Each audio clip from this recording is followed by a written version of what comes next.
What's going on, guys? Welcome back to Calgary Barbell. It is Friday. We're gonna do Form Check Friday because as we do on Fridays, we check forms, Form Check Friday. All right, getting right to it. This first one comes from C. Kelterborn.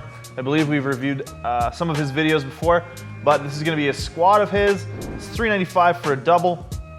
And as you can see, on the second rep especially, we're starting to get a big tendency to see those hips shoot back out of the bottom and the knees really shift back. And you can see actually on that second rep, his toes actually kind of pick up a little bit.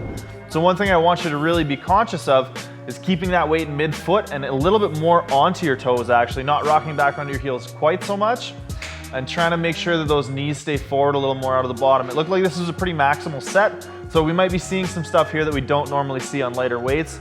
But regardless, I want you to try to work on that. Keep those knees forward, weight in the middle of the foot, not so far back on the heel, and that'll keep that butt from shooting back behind you. We just need to get a little bit more quads out of the bottom, and that's gonna keep you a lot more upright and hopefully help you get past those heavier weights as you progress. This next one here comes from Sai, I believe his name is. We've reviewed one of Sai's videos before as well, and the biggest thing that I told Sai was that he should try to find a little bit of a higher bar position.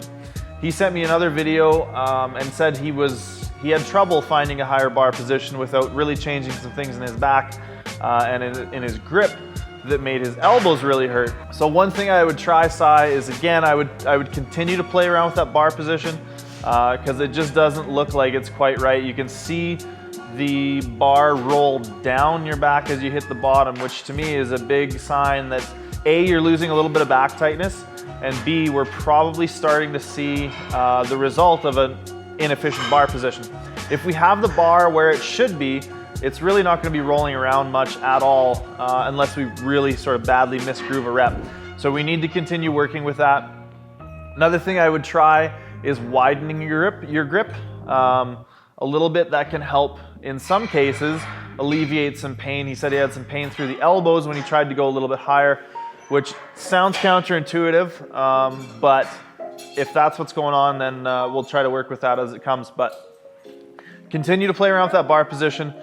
I'm fairly certain it should be a little bit higher, but if we can't get it any higher at all, the other thing that we need to do is we need to keep that back tighter so the bar doesn't move around. We need to be able to get into a bottom position where the back doesn't loosen like this, because that's what's causing the bar to move, is those structures in your back that the bar is resting on are shifting slightly as you hit the bottom, and that's causing the bar to move around on you. So let's work on that, and send me another video. Let me know how that's going for you. This next one comes from Sem or Kem. I'm not sure how to pronounce that. He's doing some high bar squats here with 110 kilos. And the biggest thing that we're seeing here, the biggest thing that I'm noticing, is as he hits the bottom, he's really rocking forward in the knees and the hips. So he's coming too far forward onto his toes. His heels, or at least the pressure under his heels, you can see is lifting a little bit. So one thing I want you to be a little bit more conscious of is staying a little tighter in the bottom, trying not to rock so far forward in the hole, because that's gonna get you on your toes. It's gonna cause things to pitch forward a little bit, and you're probably more than likely gonna compensate by throwing those hips back behind you as it starts to get heavy. So let's try and keep, again, that weight sort of more mid-foot. For you, I would cue you to stay more on the heels, to keep your feet flatter and not let the heels pop up as you hit the bottom. And that's gonna keep you from pitching forward as you hit the hole. So a little bit more control and stay a little more on your heels there. Don't let those knees and hips rock so far forward as you get into the bottom position. Next up from Hakan, and he's doing some back squats here as well. There's a couple things I noticed here, Hakan. First off, the belt that you're using is going to be relatively inefficient at doing what you want it to do. So I would probably either ditch the belt or get a new one. If you can't get a new one, just don't use that belt, because it's probably gonna do you more harm than good, just in terms of being uncomfortable and knocking you out of position, kinda. So the biggest things here are, A, we're not quite at depth on most of these. So that's something that we're really gonna need to work on, especially if you have aspirations to compete in powerlifting, or if you've already competed. That's gonna be something that will be an issue if we're not squatting to depth regularly in training. The other thing we're seeing you lose the back a little bit, so I want you to really think about sort of doing a lat pull down on the bar. Think about keeping your shoulders back into the bar as you hit the bottom position. pulling the elbows in towards the sides, whatever you can kind of do to cue those lats on to pull the bar into your body better. It sounds counterintuitive, and it's probably gonna make the bar feel a little bit heavier the first couple times you do it, but it's gonna keep your torso a lot more rigid, and that's gonna go a long ways in terms of ensuring that you have the strength and the stability to be able to squat bigger weights. So let's work on that depth, and let's work on trying to keep that back a little bit tighter. Next up, we have some bench videos from a guy named Jamie. Now, Jamie is 16 years old, and he's got some goals before he turns 17, so he's got a short period of time, wants to know if we can give him any tweaks to refine his technique and help him progress his bench, hopefully a little bit quicker. So the biggest thing I'm seeing, Jamie, is that head lift that I see in a lot of lifters.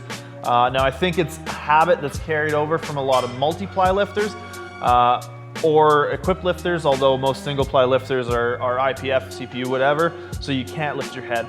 Now, I don't like the head lift. I don't see the point in it for a raw lifter, and I think it's gonna do more harm than good, because what it's gonna do is as you lift your head, your chest is more than likely gonna start to collapse. That's gonna lengthen your range of motion, and it's gonna kind of screw up the position your shoulder blades should be in. So let's try, instead of bringing the head up, I want you to think about bringing the chest up to the bar as you come down with it. So as you lower the bar, I want you to almost stop half an inch off the chest and really focus on bringing that bar up, bringing the chest up to meet the bar. That's gonna offer you a lot more control in the bottom position. It's gonna trim your range of motion down, and it's gonna help you get your back tighter as you go through the bottom position in your press. So let's work on that. Let's try and ditch the head lift. Think about lifting the chest up to meet the bar. It's gonna increase your arch as well, which is a really good thing.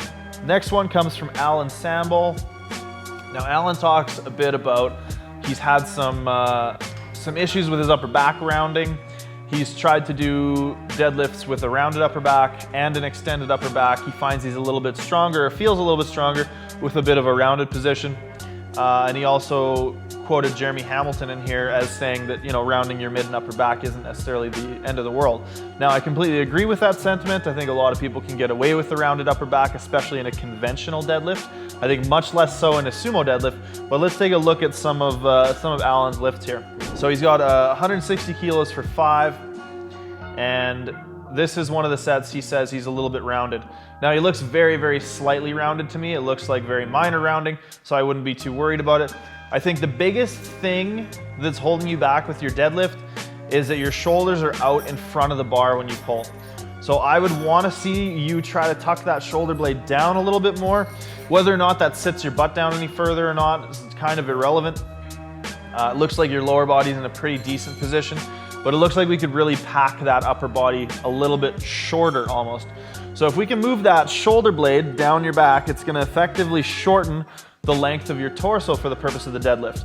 That's gonna be a really good thing in terms of keeping the bar closer, limiting how much shear force is going through your back, and allowing you to just have better control, better bar path, all that good stuff. So let's try to work on getting the shoulder over the bar, whether we tilt back on the ankles and put the weight a little bit more on the heels, or whether you really work on sort of pulling that shoulder blade down. Either or is gonna make the biggest difference. I see here you've got some where you were a little bit more extended, some where you were a little bit more rounded. I don't think either of them are necessarily better than the other. I think you're probably gonna round a little bit with heavier weights. Oh, here's a set here where it looks like you're doing a really good job of what I would have asked you to do. So the third video here, you got 140 kilos for a triple, and you called this one of your extended sets. So it looks like in this set, you can actually see that the lats are getting a little bit better engaged. The shoulder's getting a little bit more back over the bar. And those look like much better deadlifts to me. So that is the technique I would try to cultivate there. This next video comes from Turkey, from a guy named Manaf. Sorry if I'm butchering the pronunciation of your name, but Manaf is doing some deadlifts here. And again, sort of out in front of the bar, a little bit of lack of lat engagement. I would try to get a little bit more extension globally through your back, because it looks like your low back's rounding a little bit. I would sit the butt down a tiny bit more and really focus on opening that chest, pulling those lats down, trying to get those shoulder blades slid down your back a little bit further. But a lot of the same cues we just talked about with Alan. So let's try those out, Manaf, and hopefully that helps you, buddy. Last one here comes from Michael from Australia. He's doing some squats here. He said he's got some issues with his right ankle, and it has caused a lot of mobility issues with him. So he's squatting on a wedge board kind of looking thing here. Now, probably not a bad idea. I would try to get some heeled lifting shoes as soon as you can to simulate that with something that you're gonna be able to use in competition. So I can definitely see, even as you start your descent in your squat, your low back looks like it's a little bit rounded out. So I would try first and foremost to try and create a little bit more extension in your low back. And I think that's really gonna go a long ways towards protecting it. The other thing is I would maybe try and widen your stance. I think that wedge board you're on is kind of limiting you.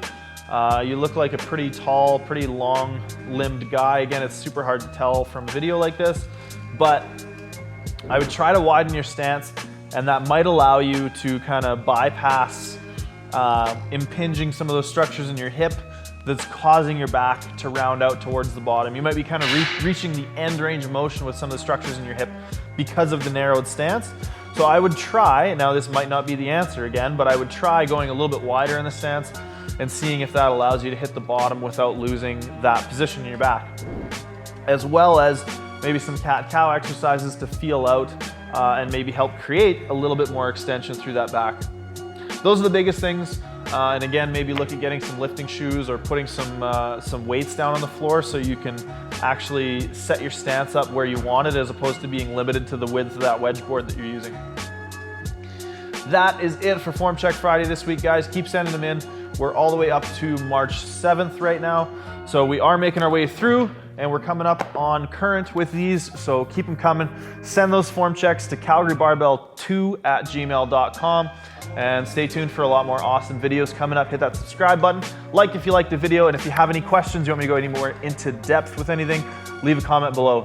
Thanks for watching. We'll see you guys next time.